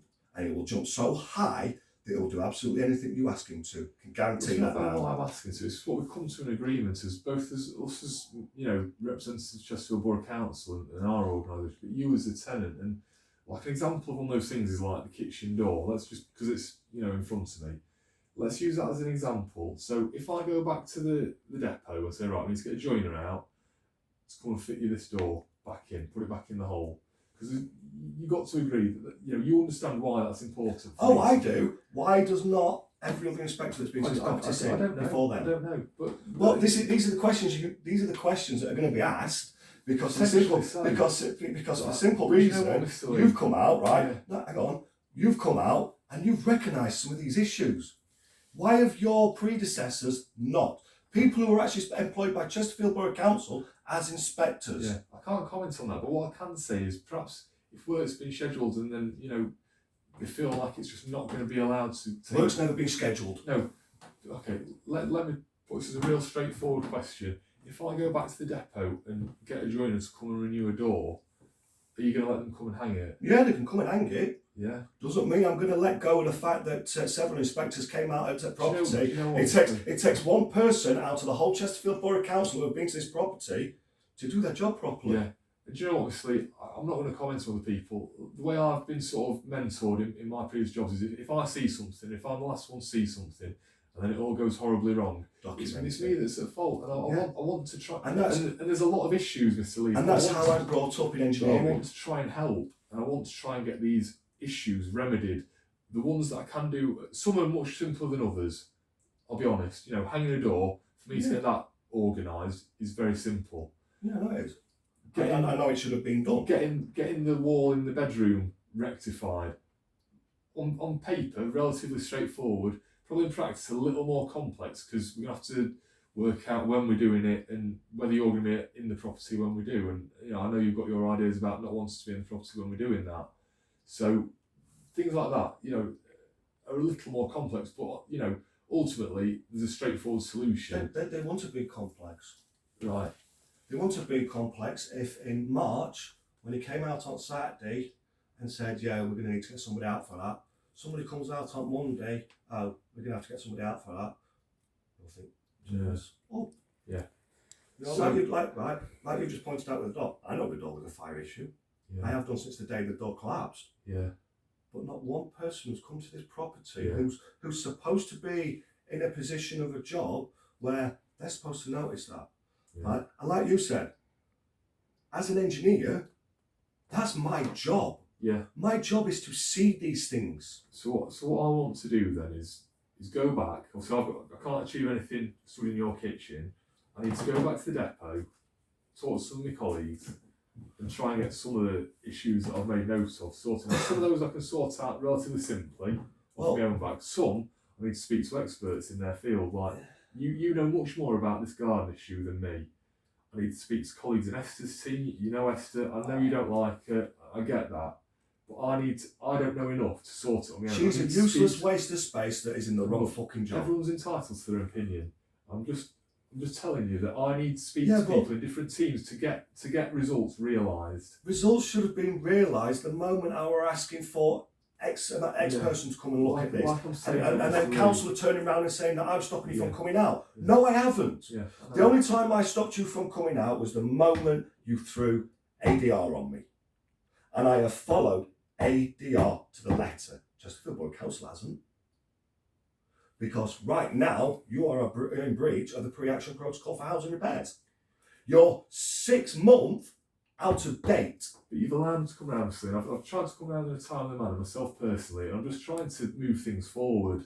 I really am. I want things moving forward, but there's a lot of issues with this property where you're going to go and speak to departments that I've already spoken to, that I've passed the exact same information on to. You're just going to be repeating what I'm saying.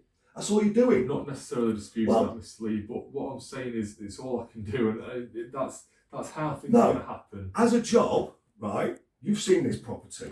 Yes. You've seen this property and you're now in a position where you can actually contradict everything that's been written by every person that's been to this property because you have a better insight than every single one of them, including a paid inspector who did his job wrong. Right? So because you're in that position, you've got two choices. Your first choice is you go back to your office and you deal with it on a normal level, or you go back to your office, you speak to Kelly Tuck straight away, explain to Kelly Tuck what you have seen at this property, explain to Kelly Tuck that actually everything that Mr. Lee has brought up to you is correct, and tell Kelly Tuck to pull her finger out of her arse, or you're going to whistle blow. That's your two choices. Now, unfortunately, because I've got it recorded, your whistle choice is your only option. I'm going to go back and speak to us, colleagues in environmental. I suggest you speak to Kelly Tuck first. And colleagues in legal. I'd suggest, because this is a legal matter, and we are going through a legal process, of course, your point of call when you get back is to speak to Kelly Tuck. I'll speak to everyone that I need to. No, you need to speak to Kelly Tuck first, because this is a legal matter. Speak to Kelly Tuck first. You need to advise Kelly Tuck that actually Mr. Lee is correct, so that then Kelly Tuck can do her job properly and pay my bill of $7.5 grand. I'm not going to comment in relation to any bills that you presented to the organisation. No, I just want you to go back and tell them that Mr. Lee is right. That's all you need to do. Because the moment you go back and tell very specific people like Liz Cook, like Kelly Tuck, that actually Mr. Lee is 100% correct on everything that he's brought up, including all the issues, because I've seen them for myself, I will tell you now, both of them will jump. And the moment they jump, everything will be sorted where this house is concerned. Because you'll be going back to your office and actually accepting liability. So with regards to... That's what you're going to do. Yeah, okay. You're going to tell council that you are liable. And that as a witness for the council, you have witnessed the liability of the council. What I would say, Mr. Lee, is that if and when this does end up in court, it'll be very simple and straightforward for anyone to make an informed decision, because everything's on camera. So it's documented. Every mistake the council has made has been documented and recorded. So what I'm going to say is, if I go back and speak to you on the phone later on today, with regards to getting some of these issues sorted, is it okay to do that, to ring you up? Is that the best way? That's fine. Perfect. But like I said, all you need to do is go to Kelly Tuck, tell Kelly Tuck that actually the council have got liability, and tell Kelly Tuck to contact me on a legal matter. Because the moment she's aware that you are liable, the moment everything's going to get fixed, and it's going to get fixed in a quick time. From my understanding though, Mr. Lee, when Kelly Tuck does try to contact you, either in person or in writing, it seems to go... Kelly Tuck likes to lie. South very quickly. No, so perhaps, I can, if you want, what's your email? And I'll send you correspondence. You don't need to send me any further correspondence via email. You're going to need it. Because if you're going to turn around and tell me that Kelly Tuck is saying something completely different to actually how everything's played out, then unfortunately Kelly Tuck is further going to get reported. I'm not saying that, Mr. Lee. I can't wait to see her in court. What I'm saying is, in order for you to live in this home happily and healthily, I need to try and get these scheduled repairs arranged. Yeah. Obviously, there's going to be a bit of a difference of opinion on whether you want to be living in the property or not when that occurs, but that's not my call to make here and now, stood in your kitchen. Somebody else will be making that decision.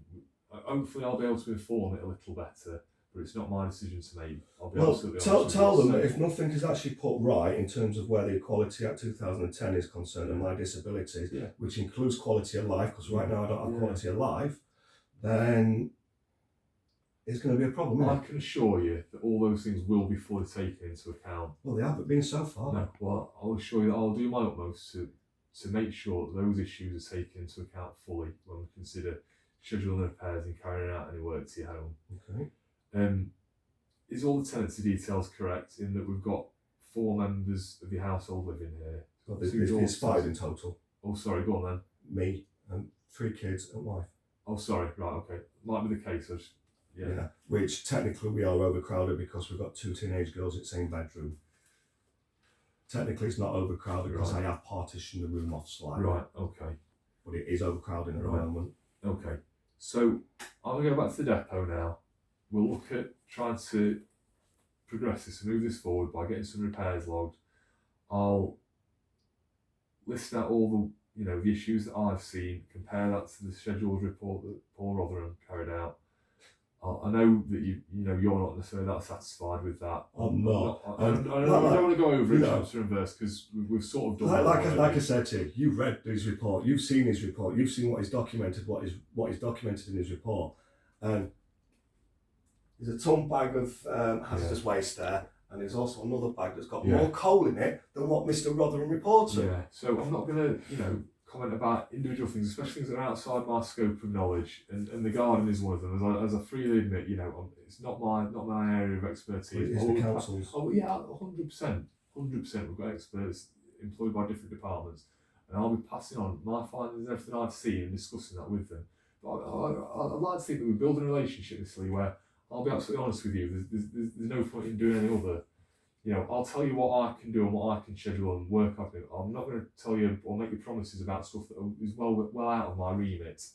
But what I will do is I'll speak to colleagues and different departments. Well, I responsible don't for those want issues. any more people coming out and inspecting shit when everything is there in black and white for them. Yeah. I'm sick of it now. But the thing Absolutely is, sick of it. Miss Lee, The only time I'm going to accept anybody coming out to the property, especially when it comes to environmental health, if they are coming and taking soil samples. Yes. Because, like I say, today you asked for a structural engineer to come out and somebody from environmental health, and I don't think that was necessarily would have been the best way to come out mob-handed, because I don't necessarily No, think it would have been, because you'd have had people in their areas of expertise here who won't be able to deny that these issues are there, that they have done for 7 years. They'll be witness to everything that I'm pulling up, which means every one of these departments would then be 100% liable for everything. Yeah. At the moment, it's repairs department that's liable for the repairs in this property, which go back a number of years, which also includes a Schedule 1 hazard in a bedroom that goes back to March, which I asked for compensation list from council. I haven't received it yet. I can't answer that question. Yeah, well, like I said, when you get back, you need to speak to Kelly Tuck and let her know that the council is liable, and that I will be contacting her in due course on that liability to move forward where compensation and the legal costs are concerned. Okay, I understand that. And actually, the bill that's been submitted into the council is your requirement to have a look at, because it's submitted to the repairs department, because it is for the cost of removal of coal out of the back garden, the time spent to remove that coal out of the back garden, therefore repairs are liable for that invoice. And just to clarify, you sent that invoice to Dave Poole, was it? Dave Poole, Kelly Tuck and Liz Cook should all have access to that invoice. Is The invoice this is via email? Yes. And it's the invoice, it's a proper invoice. Yeah. You'll appreciate I've not seen that, so I can't comments on it. It's not something I'm aware of. But I'll do discuss you know that how I with came out and I went mad at you for Dave Poole's invoice that he sent out me for bringing you evidence back? Yeah. Yeah. Well, that was the retaliation of Dave Poole. The only difference is I actually have a legal ground to charge you for the work that's been done in there. And housing should know this. Council should know this. Because if I buy this house and I've done any work on this house, well, I'm allowed that back as a rebate. So that's £7,000. If it don't get paid by the end of this week, M1's submitted next week anyway. I'll actually have phone to courts to figure out how I get away with not paying the fee. So that's going in next week. It's not paid by the end of this week. What's that? So That's the £7,000 bill into repairs. Yeah, and then if you said you didn't, If it's not paid by, because I'm going to be issuing the final notice today. right? That if it's not paid or nobody's contacted me to pay it by Friday, that I will be submitting full legal proceedings next week with an N1 to make a claim for the £7,500 invoice for work already done. Okay, that's not a process or a procedure I'm familiar with. Obviously, I'll speak to the legal team. Hopefully, are. Well, your legal team should be able to advise you that actually Mr. Lee is correct, that actually any recharge of work that they've done on the property that is the remit of the councils is chargeable back to the council. So my brother's just got 40 grand knocked off his price of his house. Oh, okay. Tiny little shit. So I'm going to get back to the depot now. Tell them if they sort my bloody problems out, Well, they're potentially going to get rid of this house anyway, because I'll buy it off them. I don't want to buy an house that's falling apart. No, I appreciate that. All right, listen to No, tell them they've got a resident here that wants to buy his house in the future, that is happy to be a Chesterfield Borough Council resident, because I always have been.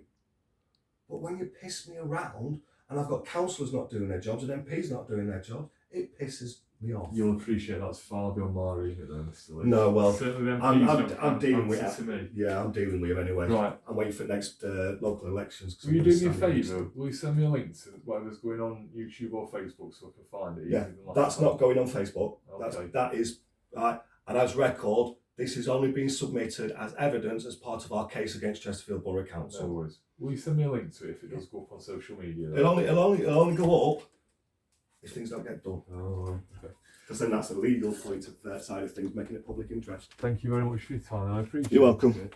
And I'll speak to you on the phone later on today, alright? Okay, like I've advised, speak to Kelly Tuck first, because she needs to be aware that council has liability. I will make Kelly obviously fully aware. Okay. That's all I ask. Thank you.